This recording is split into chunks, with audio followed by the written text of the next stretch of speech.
Muslimnya banyak, Islamnya sedikit. Muslimnya sedikit, Islamnya banyak. Apalagi bapak-bapak dan saudaraku yang dimuliakan oleh Allah Subhanahu wa taala, seakan-akan kita umat Islam hari ini ibarat lagu sudah takicuah di nantarang.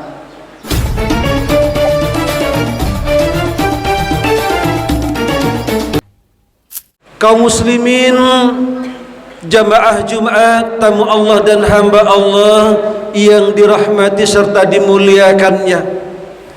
Kepada Allah kita bersyukur atas nikmat dan karunia yang masih Allah berikan sampai detik ini, di mana Allah masih memberikan waktu dan kesempatan bagi kita untuk beribadah kepada Allah. Mudah-mudahan kita menjadi hamba-hamba Allah yang terbaik, yang senantiasa taat, yang membuktikan kehambaannya kepada Allah Subhanahu wa taala. Semoga kita menjadi hamba Allah yang juga abdan syakura. Salawat dan salam untuk beliau Nabi kita, yakni Nabi Muhammad sallallahu alaihi wasallam. Allahumma salli ala Muhammad wa ala ali Muhammad. Kaum muslimin, bapak-bapak dan saudara-saudaraku yang dimuliakan oleh Allah, dalam kesempatan khutbah kita yang terbatas ini, khutbah kita landasi kepada ayat yang baru saja kita baca dalam surat Ali Imran ayat 113 ayat 114.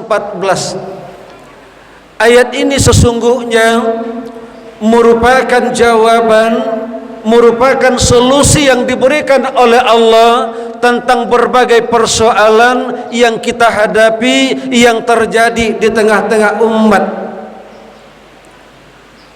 Kaum muslimin yang dimuliakan oleh Allah, apa persoalan-persoalan yang terjadi di tengah umat? Sungguh sangat komplit. Seorang ulama Mesir pernah mengatakan, beliau bernama Syekh Mahmud, dan pendapat beliau telah dikutip oleh banyak ulama, di antaranya juga ada salah seorang aktivis, juga seorang dosen, Dr. Saidul Amin. Apa katanya? Di negara kita umat Islamnya, muslimnya banyak, tapi Islamnya sedikit. Boleh bandingkan di negara-negara yang kita katakan negara minoritas Islam. Di sana muslimnya sedikit, Islamnya banyak. Apa yang belum maksud dengan kalimat dan ungkapan ini? Bukan merendahkan Islam, bukan menganggap orang itu lebih daripada kita, tidak. Tapi yang belum tekankan di sini adalah bahwa banyak umat Islam, tapi yang betul-betul mengamalkan Islam di dalam hidup dan kehidupan tidak banyak. Tapi ternyata orang-orang yang minoritas Islam, bahkan orang-orang non-Islam sekalipun, mereka yang sungguh-sungguh telah menerapkan ajaran Islam dalam hidup, kepribadian dan kehidupan mereka. Ketika kita bicara masalah waktu, siapa yang lebih disiplin dan sangat-sangat menghargai waktu? Seharusnya kita umat Islam. Betapa sering Allah bersumpah dengan waktu. Ketika kita masalah janji, siapa yang paling menepati janji? Kita banyak melanggar janji. Bahkan kita melanggar sumpah yang pernah kita ikrarkan. Begitu mudah orang mengobrol janji dan sumpah. Ketika mau sesuatu harapan yang diinginkan dari masyarakat, dari umat, dia berjanji, begitu mudahnya meluncur dari mulutnya kalimat janji bahkan sumpah. Tapi apa yang terjadi? Janji tinggal janji, sumpah tinggal sumpah. Begitu juga masalah kejujuran, termasuk orang-orang yang cinta kebersihan. Ternyata mereka lebih cinta kita umat Islam. Maaf, bukan merendahkan, tapi ini perbandingan yang disampaikan oleh ulama tadi. Begitu juga bagaimana kita menjaga hak-hak sesama. Ada saudara kita yang pergi ke Bali, Bali itu orangnya beragama Hindu.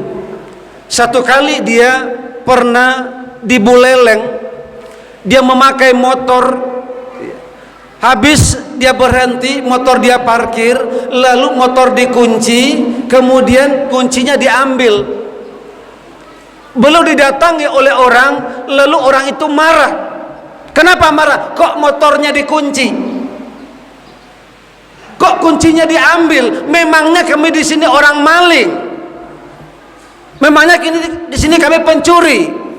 Begitu tersinggungnya orang ketika kunci motor diambil dari motornya, motornya dikunci. Di tempat kita, ini baru saja keluhan dari pengurus, sendal saja hilang. Bagaimana kita menjaga hak sesama? Satu kali juga seorang ibu membersihkan pantai, begitu bersih, indah, terlihat. Ditanyakan, Bu, berapa ibu digaji sebulan? Jawaban ibu itu, saya tidak digaji sesen pun. Ini adalah kesadaran saya, ini panggilan iman, ini panggilan bagaimana Islam itu menginginkan kebaikan, keindahan. Allahu jamil wa yuhibbul jamal. Allah itu indah dan menyukai yang indah. An-nazafatu minal iman, at-tahuru satrul iman. Harusnya umat Islam yang mengamalkan, tapi ibu ini yang mengamalkan. Kalau alam bersih kita senang, alam indah kita senang, Tuhan kita sayang sama kita. Begitu rasa bertuhannya, padahal agamanya Hindu. Ditambah lagi Bapak-bapak dan saudaraku yang dimuliakan oleh Allah Subhanahu wa taala, seakan-akan kita umat Islam hari ini ibarat lagu sudah takicuh di Nantarang. Bahkan ada sebuah ungkapan falsafah Minangkabau yang barangkali perlu untuk kita renungkan. Jalan dia liah orang lalu, cupak dituka orang panggaleh. Sakali ayah gadang, sakali tapian baraliah bapindah. Ini sebuah ungkapan yang tentunya bukan ungkapan yang dibuat begitu saja. Tentu sudah hasil pengalaman, sudah hasil dari pantauan yang sudah terjadi. Apakah istilah itu berlaku tidak masih hari ini? Jalan dialih orang lalu, umat Islam yang seharusnya jalan mereka sudah jelas, yang tidak kurang dari 17 kali sehari semalam dia mohonkan kepada Allah, ihdinas siratal mustaqim, tunjuki kami jalan yang lurus, jalan yang benar, jalan yang hak. Mana itu Islam? Kita tempuhkan jalan yang benar itu, jalan orang yang banyak ditempuh oleh orang. Islam tidak dilaksanakan dengan baik, itu makanya Islamnya sedikit banyak, Muslimnya banyak, Islamnya sedikit. Muslimnya sedikit, Islamnya banyak di sini. Yang kedua apalagi? Yang kedua, cupak ditukar orang panggale. Cupak itu adalah takaran untuk mengukur, untuk menentukan sebuah keadilan, untuk menimbang mau barek, mau puasa, mau panjang. Tapi hari ini bukan takaran yang bermasalah, bukan timbangan yang bermasalah. Takaran rusak bisa diperbaiki, timbangan rusak bisa diperbaiki, tapi yang salah, yang banyak rusak itu tukang timbangnya. Kalau tukang timbang yang rusak, bagaimana memperbaikinya? Oleh karena itu, Bapak-bapak dan saudara-saudaraku kaum muslimin jamaah Jumat yang dimuliakan Allah, dari berbagai persoalan yang terjadi, termasuk persoalan kenegaraan dan segala macam, kita tidak bicara politik, tapi Allah berikan solusi. Hari ini negara kita, negeri kita tidak hanya butuh orang pintar saja. Orang pintar butuh, tidak butuh saja orang hebat juga perlu sebenarnya. Tanpa orang hebat tidak mungkin kita akan maju. Kita butuh orang pintar, tanpa orang pintar kita juga tidak akan mungkin meningkatkan kualitas SDM kita. Tapi lebih dari itu, kita sangat-sangat butuh orang soleh. Kita butuh orang soleh. Kalau berpadu antara kepintaran dan kesolehan, inilah yang disebut oleh Allah dengan ulul albab. Ulul albab kecerdasan intelektual bersatu dalam dirinya dengan kecerdasan spiritual. Ilmunya hebat, otaknya hebat, dadanya berisi dengan iman. Ini yang ulul albab, kata Allah. Orang yang seperti itu insya Allah orang cerdas yang soleh. Karena tidak semua orang yang baik itu soleh. Tapi yakinlah setiap orang soleh pasti baik. Setiap orang soleh pasti baik. Maka oleh sebab itu, siapa saja orang soleh itu, kata Allah. Ini Allah jawab dalam surat Ali Imran ayat 113 ayat 114. Ada beberapa kriteria orang soleh yang harus kita penuhi. Minimal kita mulai dari diri kita. Kalau kita itu dimiliki oleh orang-orang yang diberikan amanah di negeri ini. Yang pertama kata Allah, laisu sawa'am min ahlil kitabi ummatun qa'imah. Kita garis bawahi kata-kata ummatun qa'imah. Umat yang berdiri tegak, umat yang istiqomah, umat yang selalu berada di dalam kebenaran dan kejujuran. Ini yang pertama. Orang soleh itu istiqomah di dalam kebenaran dan kejujuran. Benar, jujur. Hari ini yang banyak adalah orang-orang yang merasa benar. Orang-orang yang menganggap dirinya paling benar, padahal sesungguhnya Bapak dan saudaraku yang dimuliakan oleh Allah, mereka malah banyak menjadi orang yang bohong. Mental munafik, penyakitnya disebut muntaber. Apa itu muntaber? Munafik tapi berhasil. Negeri ini harus dipimpin oleh orang yang benar, oleh orang yang jujur. Kalau amanah diserahkan kepada orang yang benar, amanah diserahkan kepada orang yang jujur, insya Allah betul-betul terpelihara dengan baik. Tapi kalau kepada orang yang kena penyakit muntaber, hancur sudah. Munafik tapi berhasil. Ini yang pertama, kriteria orang soleh. Yang kedua, orang soleh itu yatsluna ayatillahi ana al-lail. Mereka senantiasa membaca ayat-ayat Allah pada malam hari. Artinya apa? Orang soleh itu dekat dengan Al-Quran. Orang soleh itu hari-harinya bergaul dengan Al-Quran. Karena kata Profesor Aliafi, Al-Quran itu aktif. Dia akan menjawab setiap persoalan yang kita hadapkan kepadanya. Dia akan bisa mencarikan solusi setiap masalah yang bisa kita tanyakan kepadanya. Al-Quran aktif, tapi kadang-kadang kita yang pasif, yang tidak mau bertanya kepada Al-Quran. Kadang kita membaca Al-Quran, tapi kita tidak mau mendalami apa yang ada dalam Al-Quran itu. Hari ini kita bangga dengan orang-orang yang cinta Al-Quran. Hafiz dan hafizah bermunculan luar biasa. Tapi kita lebih bangga lagi kepada orang-orang dan pribadi yang tahu Al-Quran, bisa membaca Al-Quran, hafiz Al-Quran, lalu mengamalkan Al-Quran dalam hidup dan kehidupannya. Lalu yang ketiga, orang soleh itu kata Allah, wahum yasjudun. Mereka yang bersujud kepada Allah. Banyak orang yang sholat, banyak orang yang melakukan sholat, tapi sedikit orang yang bisa memaknai sujud dalam hidup dan kehidupannya. Apa makna sujud? Sujud makna dia mengakui dan menyadari betapa hinanya dia di hadapan Allah Subhanahu wa ta'ala, betapa rendahnya di hadapan Allah Subhanahu wa ta'ala. Ketika dia sujud, dia sadar di situ, ya Allah, saya tidak ada apa-apa di hadapanmu ya Allah. Tapi kok masih banyak yang sombong, Pak. Masih banyak yang angkuh, merasa paling hebat. Rasul saja tidak mau begitu. Dalam sebuah doa Rasul pernah sampaikan, Allahumma ja'alni syakura wa ja'alni sabura wa ja'alni fi aini saghira wa fi a'yunin nas kabira. Ya Allah, jadikan aku orang yang bersyukur, padahal syukur belum luar biasa. Jadikan aku orang yang sabar, sabar beliau tidak ada yang bisa mengalahkan. Begitu sabarnya beliau dalam hidup, dalam perjuangan beliau, tapi belum minta sabar. Kenapa belum minta syukur, belum tidak minta nikmat? Kalau kita doa kita, ya Allah berikan aku rezeki yang melimpah, usahaku berhasil, rezekiku melimpah di mana-mana, anakku sukses segala macam. Ini doa kita. Tapi Rasul tidak. Jadikan aku orang yang bersyukur. Yang kedua belum minta, ya Allah jadikan aku orang yang sabar. Bukan terlepas dari masalah yang belum minta, bukan jauh dari penderitaan yang belum minta, tapi jadikan aku sabar. Yang belum minta itu adalah senjata. Ini. Kemudian yang ketiga apa kata beliau?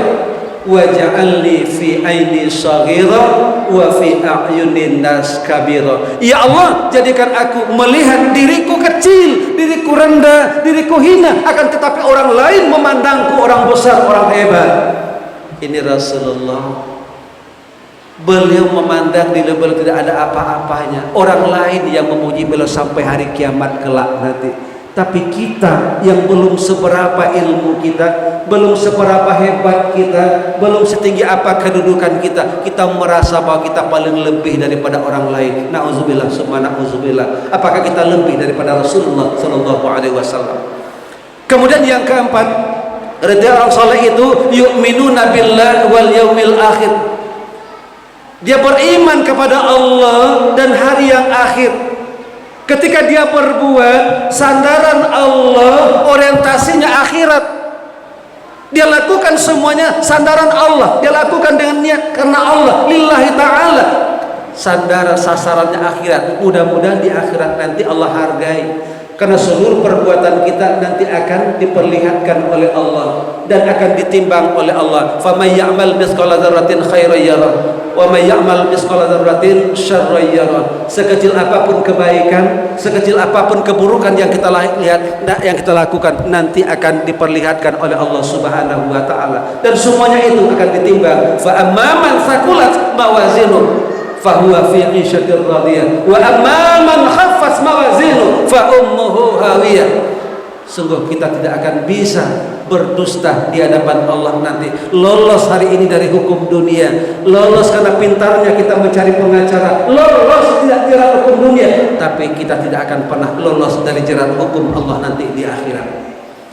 Kemudian yang kelima, kriteria orang soleh itu wa ya'muruna bil ma'ruf wa yanhauna 'anil munkar. Seorang yang soleh itu dia senantiasa menegakkan amar ma'ruf nahi mungkar. Dia ajak orang kepada kebaikan, dia cegah kemungkaran. Bukan menjadi orang yang cuek, masa bodoh, tidak mau tahu, emangnya gue pikirin dan segala macam. Tidak, dia menjadi orang yang sangat-sangat peduli terhadap kebaikan dan juga sangat-sangat tanggap dengan keburukan yang terjadi. Ini orang soleh. Kemudian yang keenam, orang soleh itu kata Allah, wa yusari'una fil khairat. Mereka bersegera dalam melakukan kebaikan. Artinya apa? Apapun ajakan kebaikan, apapun panggilan dan seruan untuk kebaikan, dia pantang untuk tidak ikut. Kalau perlu menjadi ujung tombak kebaikan itu. Termasuk mungkin betapa pengurus hari ini sangat mengharapkan uluran tangan dari semua umat Islam, khususnya jamaah yang hadir. Maka dari itu ini kesempatan dan peluang kita untuk meraih amal yang terbaik. Karena harta yang kita tumpuk belum tentu akan bisa menyelamatkan kita. Harta yang kita tumpuk belum tentu akan bisa menjadikan kita orang baik di hadapan Allah. Tapi ketika harta itu kita pergunakan di jalan Allah, membantu masjid, keperluan-keperluan Islam, yakinlah berarti kita sudah menolong agama Allah dan kita akan ditolong oleh Allah Subhanahu wa taala. Di ujung ayat Allah katakan, wa ulaika minas sholihin. Mereka itu adalah orang-orang soleh.